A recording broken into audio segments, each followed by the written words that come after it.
大家好，我是修电脑的张哥，咱们接下来一块研究一张微星3070的显卡。这张显卡呢是被售后拒保了，咱们看一下，这里呢还有售后拒保的单子。我上一视频也是一个被售后拒保的显卡，结果拆开显卡里面核心都烂掉了，那个视频流量有点大。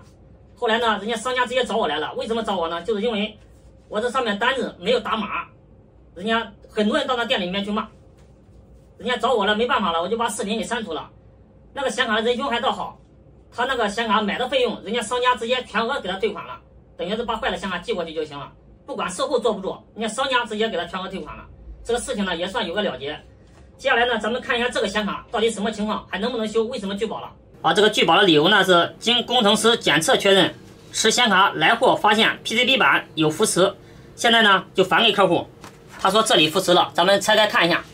咱们拆之前呢，先打一下对立值，12伏，看有没有短路的。好，这边400左右没问题，上面还有2个，左边400左右，好，右边也是400左右，没问题。接下来我们开拆。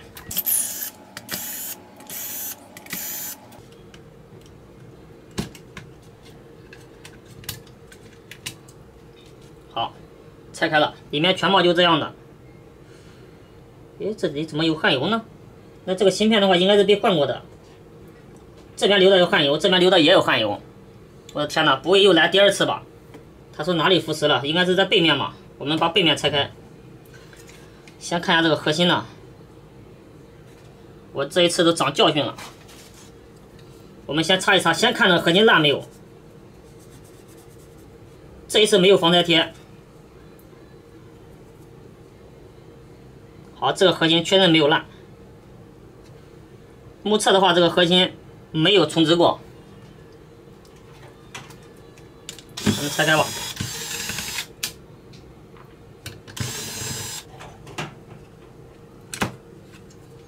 好了，显卡呢已经拆开了。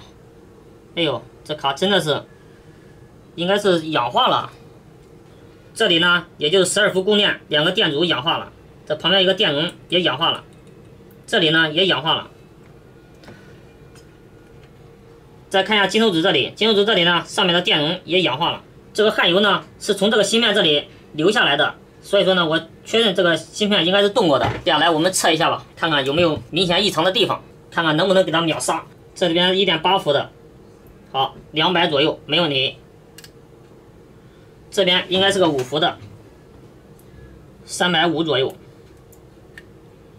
好，这边是显存的，现在有10个左右，问题不大。这边呢是1伏的0.004，没问题。我感觉这个1.8伏可以，因为这个1.8伏被动过。接下来呢，12伏不短路，我们可以放心上电测试。为了防止核心发烫，我们给它加个小散热片在上面。接下来我们开始测电压，怀疑哪里测哪里。开机，好，1.8伏有啊，直接干1伏，1伏也有啊，显存供电也有啊。这都正常了呀，这边5伏都正常了呀。哎，那这张卡是什么情况呢？难道这售后已经修好了，做好事不留名？我感觉这个代码的话应该是能亮机的。我跟这位仁兄联系一下，看这个显卡什么问题啊？他就让我看返修报告单，返修报告单上面也没有写什么呀，就写腐蚀了。我们跟这位仁兄联系一下，看他这个显卡到底什么情况。咱们接下来跟这位仁兄沟通一下。周润发啊这。喂，你好。啊，喂。哎，你好，我是在给你修显卡，你这张显卡是什么问题啊？显卡就是那个进水的嘛。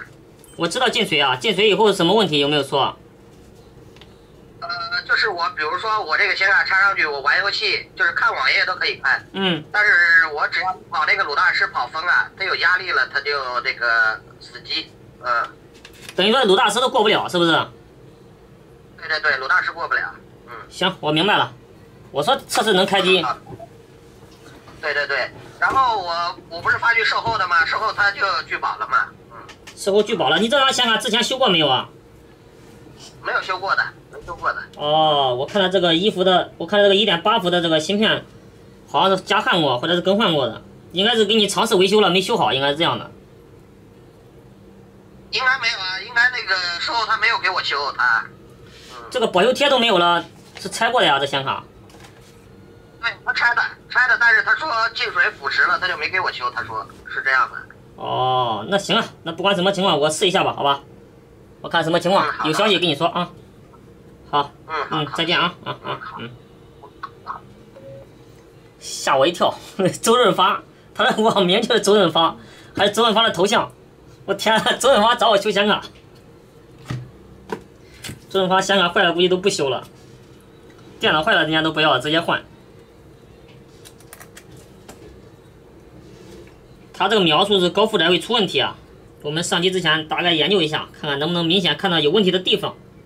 这两个电阻很可以，一会儿呢我们试一下，如果实在不行的话，我们把这两个电阻给它换掉，这两个电阻至关重要。接下来呢，我们先给它装起来吧。好了，准备就绪，接下来让我们一块儿看一下故障。开机。好，3个风扇呢都已经转了。B2。好，屏幕成功点亮。好了，已经成功进入系统了。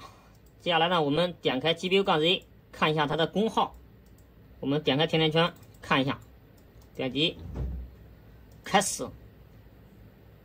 好，这个频率已经跑上去了呀。好了，这个甜甜圈的温度不算太高，我们关闭吧。接下来他说跑鲁大师不行，我们就跑一跑吧。不过我这个是老版的，跟新版的可能还有点区别。开始。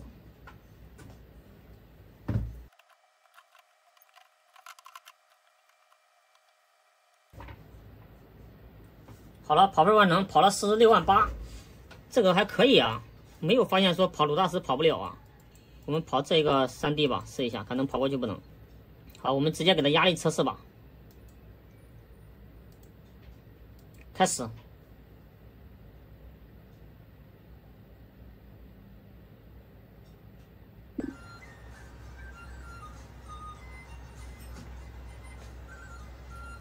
好了，跑分呢已经完成了，跑了99.5%，应该问题不大呀。我拿到外面让兄弟吃鸡吧，不会逛一圈就逛好了吧？或者是被售后修好了没有留名而已。接下来我们关机，实战吃鸡。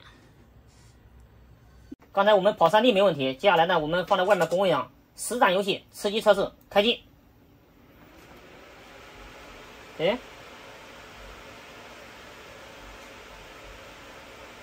什么情况？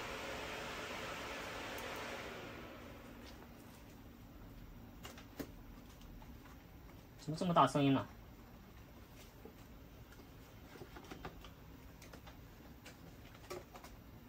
换个地方都不行了。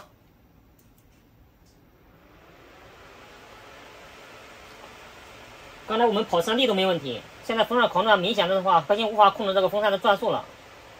我们拿进去吧，再看一看。吃鸡还没有开始，都已经出问题了，把它吓的。好了，刚才呢，我们拿到外面吃鸡，还没开始就开始风扇狂转了，那就已经出问题了。风扇狂转的话，那就是核心失控了，没办法控制旁边的一些外设。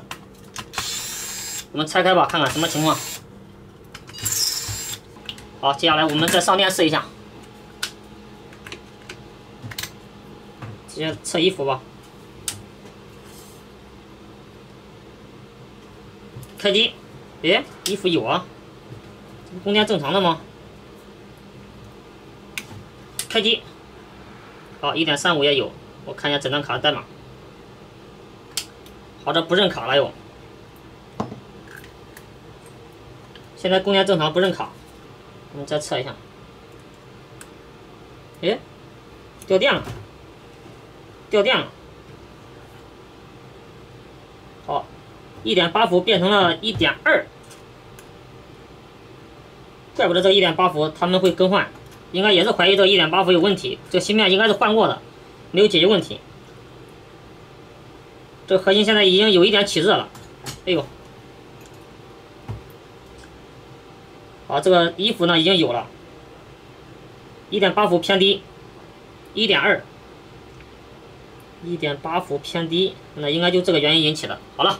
断电，找到问题了，但是呢还没有找到故障点。因为咱们刚才看到 1.8 伏这里确实腐蚀了，看看旁边的小电阻还安全不安全。好了，这背面呢刚好是 1.8 伏，所以说呢重点研究这一点就 OK 了。这后面也就这几个电阻，就怕它某一个出问题，这一个可疑性最大。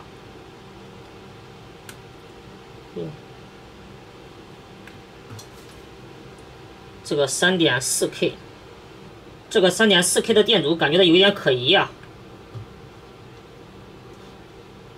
诶，这怎么又变成0欧呢？哦，刚才没接好，确定 3.4K。我们看看能不能找到点位图，看这个电阻到底有多大吧。我找到了一个3070的显卡，我们对照一下，虽然不是一模一样的，但是可以作为参考。这个显卡是核心坏了，所以说呢，我就拿来做料板了。也没问题，刚才那个 3.4K， 这个 4.1K， 电阻出问题了，肯定会变大，不会变小啊。我发现这显卡啊，只要进水腐蚀，都容易搞一个地方。这张显卡也是这两个电阻，这张显卡也是这两个电阻，它有传染是不是？既然这里没有排查到问题，那重点就这里了。这里两个电阻呢，已经明显的变色了。我们首先要把它给它换掉，换掉以后呢，我们再试一下，看看问题能不能解决。它这个电流不够的话，它也会出现类似的问题的。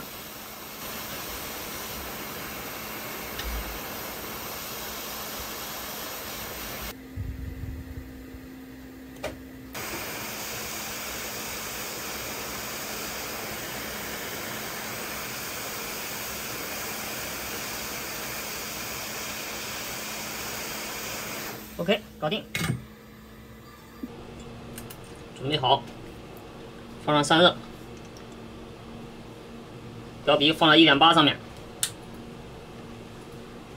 开机，好 1.8 OK， 1.8 OK 的话，后面应该就 OK 了，好1伏 OK， 好显存供电 1.35 没问题，我们再看一下，亮机了没有？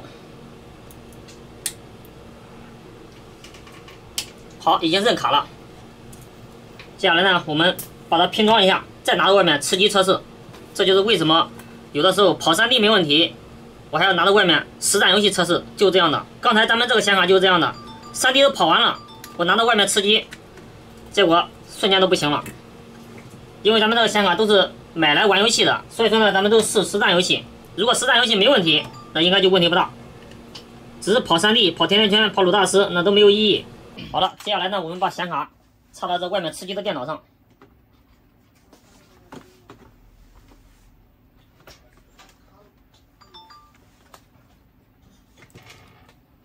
好，这一次风扇不狂转了，明显是能认到卡的。哎，好，屏幕成功点亮。我们往后面放放，两个屏幕都能照到。刚才吃鸡翻车了，我们再吃鸡一次。好了，这时候我们开始等吧。看它会不会出问题。好了，这张微星3070的显卡经过我们的暴力吃鸡测试，现在呢没有出现任何异常的。好，现在我宣布此卡正式修复成功。为了测试它的稳定性，我决定让这位兄弟在这里再吃鸡2个多小时试一下，如果没问题，我们就可以给他发走了。